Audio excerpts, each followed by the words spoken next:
Now, Charlotte found its way once again into the political spotlight during the address for a tragedy that made headlines nationwide. Many of you will, of course, remember August of last year, the incident that took place. 23-year-old Iryna Zartuska stabbed to death on a light rail train in Southend. That raised serious questions about safety across the Charlotte metro area. WBTV's Ron Lee joining us now in front of one of the many permanent memorials for Zartuska in West Charlotte. Yeah, Ron, so what was said during the address?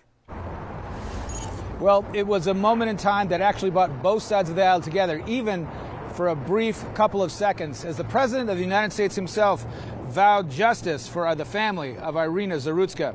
That terrible night on the Blue Line was burned into the collective consciousness of many here in the Charlotte area and surrounding areas. It hit home when video surfaced of the assault itself, when the suspect, Carlos Brown Jr., allegedly stood up and stabbed the victim from behind. Brown was quickly arrested in connection with the case.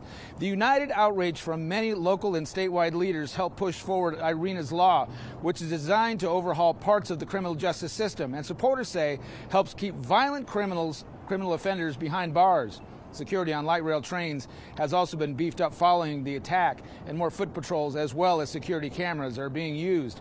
At one point during last night's address, the president spoke directly to Zartuska's mom, promising justice for the family.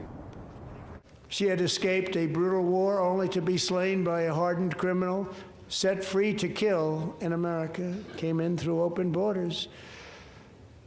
Mrs. Zartuska, tonight I promise you we will ensure justice for your magnificent daughter, Iryna. I'm asking this Congress to pass tough legislation to ensure that violent and dangerous repeat offenders are put behind bars, and importantly, that they stay there.